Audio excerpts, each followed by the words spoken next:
ഈ ഭരണസമിതി ചുമതലയേറ്റതിന് ശേഷം ഞങ്ങൾ ജനങ്ങളുടെ മുമ്പാകെ ആവശ്യപ്പെട്ട ചില കാര്യങ്ങൾ കൂടി പരിഹാരത്തിലേക്ക് എത്തുകയാണ്.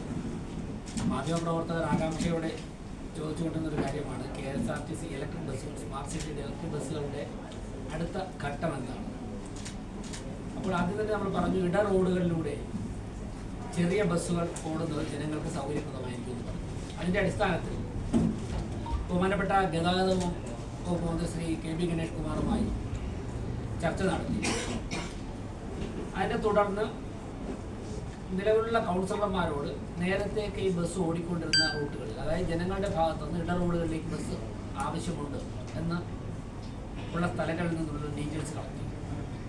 കൗൺസിലർമാർ തന്ന റിപ്പോർട്ട് അനുസരിച്ച് 29 സ്ഥലങ്ങളിലാണ് ആദ്യഘട്ടം ഇട റോഡുകളിൽ ചെറിയ ബസ്സിൻ്റെ ആവശ്യമുള്ളതായി കണ്ടത്. അത് KSRTC മുമ്പാകെ സമർപ്പിക്കുകയും ബഹുമാനപ്പെട്ട മന്ത്രിയുമായിട്ടൊക്കെ ചർച്ച നടത്തിയതിൻ്റെ അടിസ്ഥാനത്തിൽ ഇപ്പോൾ അടിയന്തരമായി 23 റൂട്ടുകളിൽ ബസ് അടുത്ത ദിവസങ്ങളിൽ മുതൽ ഓടിക്കുന്നത്. അപ്പോൾ അതിനുള്ള ധാരണയായിട്ടുണ്ട്. ഇന്ന് രാവിലെ ബഹുമാനപ്പെട്ട മന്ത്രിയുടെ ഓഫീസിൽ നടന്ന ചർച്ചയിലാണ് അതിൻ്റെ അവസാനഘട്ട രൂപമായിട്ടുള്ളത്.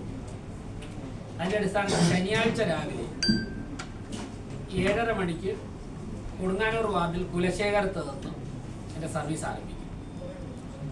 അപ്പോൾ കുലശേഖരം, കൊടുങ്ങാനൂർ, തിട്ടമംഗലം, കുണ്ടമൺകടവ്,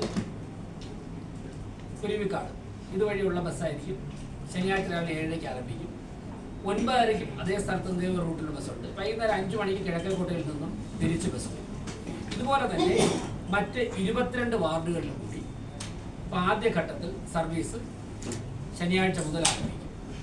അതിനെ തുടർന്ന് കൂടുതൽ ആവശ്യങ്ങൾ വരുന്ന സ്ഥലങ്ങളിൽ നിന്ന് KSRTC വീണ്ടും പരിഗണിക്കാമെന്ന് പറഞ്ഞിട്ടുണ്ട്.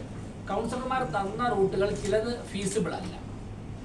അവിടേക്ക് ബസ് അയച്ചു കഴിഞ്ഞാൽ അതിൽ യാത്രക്കാർ അത്തരത്തിലുണ്ടാവാൻ സാധ്യതയില്ല എന്ന് മനസ്സിലാക്കിക്കൊണ്ട് ഞങ്ങൾ നടത്തിയ ചർച്ചയുടെ അടിസ്ഥാനത്തിൽ അതൊന്നുകൂടി പുനഃക്രമീകരിക്കാൻ വേണ്ടി തീരുമാനിച്ചു.